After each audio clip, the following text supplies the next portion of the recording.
Ils ont décidé de nous détruire. Et la conférence de Berlin a mis le dernier clou dans ce cercueil.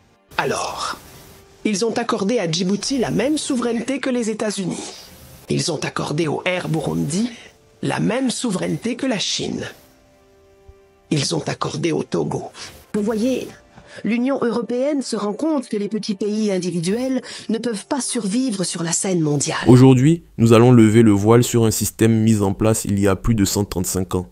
Un plan conçu pour diviser, affaiblir et exploiter. Préparez-vous, ce que vous allez entendre risque de tout changer. Alors, ils se regroupent en tant qu'Union européenne. Imaginez maintenant ceci. Alors, ils ont découpé cette Afrique en ces petits pays, petites économies, qui ne pourraient jamais survivre seuls, mais leur ont donné la même souveraineté que les grands. De cette façon, lorsque les tout petits pays vont sur la scène mondiale pour le développement et la discussion du commerce, ce sont des aspirants boxeurs qui sont jetés chaque jour dans le ring des poids lourds. Comment mettre la Chine dans le même ring de boxe avec Eswatini? Eswatini a 1,2 million de personnes. La Chine a 1,4 milliard de personnes. Et vous les mettez sur la même scène et dites « Allez-y ». Négocier. Es-tu avec moi?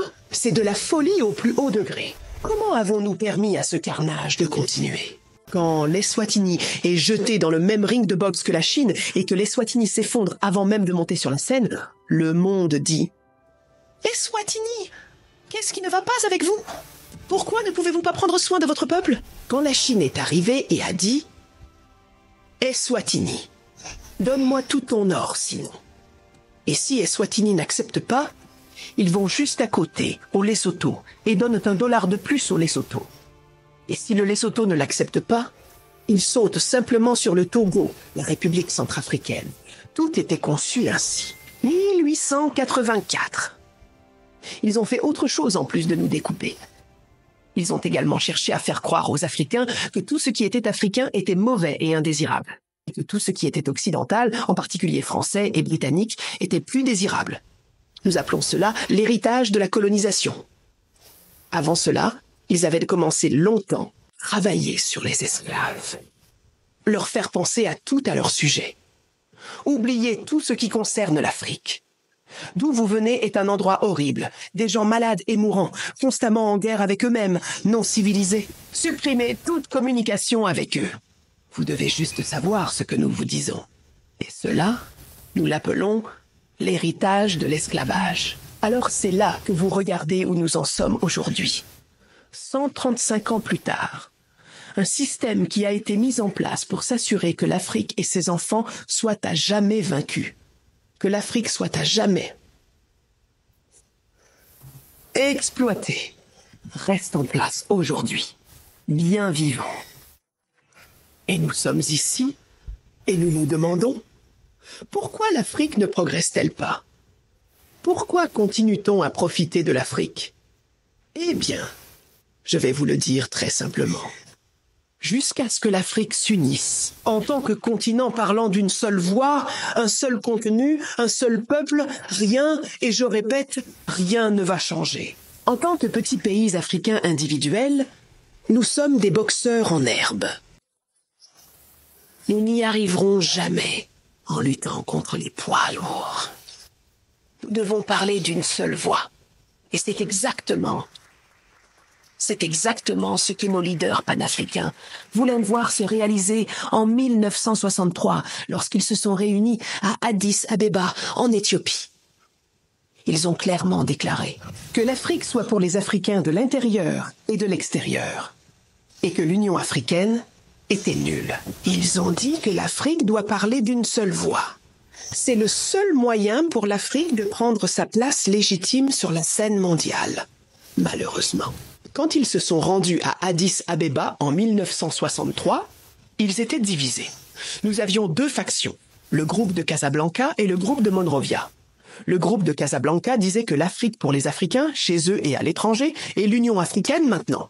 Il s'agissait du Ghana, de la Guinée, du Mali, de l'Égypte, du Maroc, de l'Algérie. Maroc, Algérie et Tunisie. Seulement 7. Les autres 25 des 32 présents étaient avec le groupe de Monrovia. Ils étaient les nationalistes. Ils ont dit « Allons lentement, attendons un peu avec cette idée panafricaine. » 55 ans plus tard, 56 cette année, nous avançons toujours lentement. Comme si ce n'était pas assez mauvais que nous soyons divisés en les petits pays que nous sommes aujourd'hui. Le cadeau que nous a offert la conférence de Berlin. Une autre chose que la France a faite entre 1958 et 1961 au nom de nous accorder notre indépendance en tant que pays africains. France pour... et l'anglophone, et je déteste cette terminologie. Il n'y a pas de telle chose que francophone, anglophone. Ils l'ont inventé. Mais pour des raisons de communication, j'utiliserai ça. 14 de ces pays, ils ont dit « Pour obtenir votre indépendance de notre part, vous devez signer ce document. » Vous pensiez qu'ils auraient pu trouver un meilleur nom pour le document?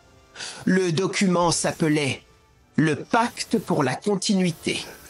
Je répète, le pacte pour la continuité de la colonisation. Nous parlons de vous donner l'indépendance, mais des signes. Signez ce pacte pour la continuation de la colonisation dans un format différent. Et je vais souligner certains de ces points auxquels ils ont dit que vous devez adhérer si vous allez être indépendant. Bonjour. Peut-être devons-nous redéfinir le sens de indépendance pour les Français. D'abord, la France a dit « Vous voyez, vous les singes, vous ne savez pas gérer votre argent. Nous allons exiger que vous déposiez 85% de vos réserves bancaires auprès des Français. » Ministre des Finances. Plutôt sous la Banque centrale française, sous le contrôle du ministre des Finances français. La France va ensuite prendre vos 85% de dépôts bancaires de chacun d'entre vous. Déposer ces fonds dans le marché boursier français, sous le nom français. Pour chaque 14 milliards, les rendements de l'investissement sont de plus de 300 milliards. Et ils prennent plus de 500 milliards. Ainsi, en réalité, la France retire d'Afrique des trillions de dollars année après année. De nous autres pauvres gens africains. Revenons au pacte. Donc, si vous voulez accéder à une partie de votre argent que vous avez déposé en France, vous devez soumettre les revenus financiers de votre pays. Et si approuvé, vous pouvez l'obtenir sous forme de prêt. Vous ne pouvez accéder qu'à 20% de votre argent, année après année, sous forme de prêt à des taux d'intérêt commerciaux. Votre propre argent. Comme si cela ne suffisait pas, ils ont dit « Tous vos minéraux découverts, encore à découvrir, tout votre pétrole découvert, encore à découvrir, la France et les entreprises françaises ont le droit de premier refus. S'il reste quelque chose que les entreprises françaises ne veulent pas, votre peuple pourrait l'avoir. » Jusqu'à ce jour, ils ont dit « Vous utiliserez uniquement la monnaie que nous avons créée pour vous parce que vous êtes des Africains spéciaux. » Nous l'appelons le CFA. Il y avait le CFA de l'Afrique centrale et le CFA de l'Afrique de l'Ouest, le même animal. Et la France est la seule à pouvoir l'imprimer pour vous. En 1958, avance rapide. Il le imprime toujours pour nous. Et si vous commencez à mal vous comporter, ils arrêtent simplement de vous imprimer de l'argent et votre pays a des problèmes. Ils ont également dit que votre langue d'enseignement sera le français. Que cela vous plaise ou non? Que la France aura une présence militaire dans votre pays? Que votre armée ne peut être formée que par la France? Que vous ne pouvez acheter de l'équipement militaire qu'à la France? Que vous ne pouvez avoir aucune alliance militaire avec votre voisin? Et qu'en cas de guerre, votre allégeance est uniquement à la France? Et de plus, parce qu'ils ont une présence militaire dans votre pays, ils peuvent vous envahir sans préavis, s'ils estiment que les intérêts de la France dans votre pays sont violés. Classe 2019. Rien n'a changé. Les mêmes personnes qui ont l'audace de nous dire que nous sommes des pays pauvres prennent des billions d'Afrique chaque année. Et que fait l'Africain?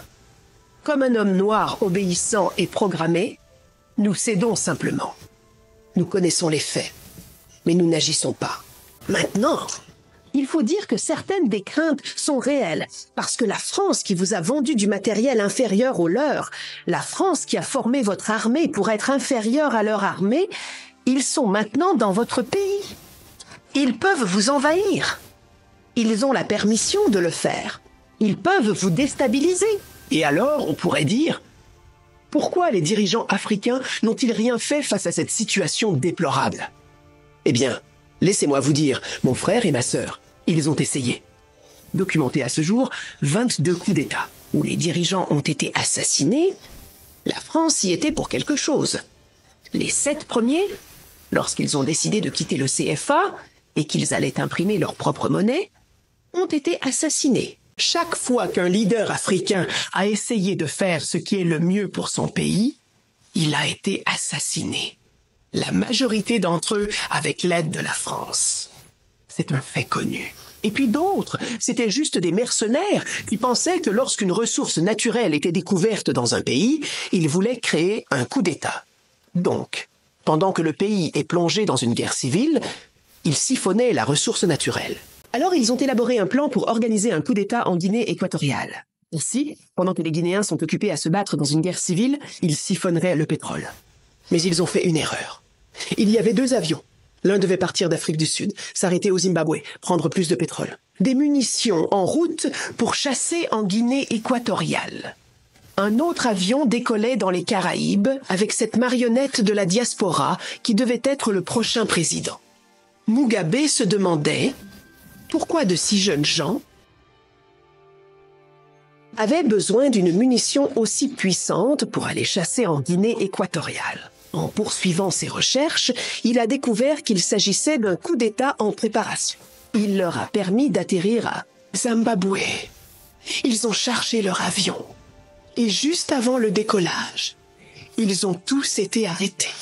Le chef de file de ce groupe n'était autre que le fils de l'ancien premier ministre du Royaume-Uni, Margaret Thatcher. Elle a dû se rendre au Zimbabwe et payer cher pour sortir son fils.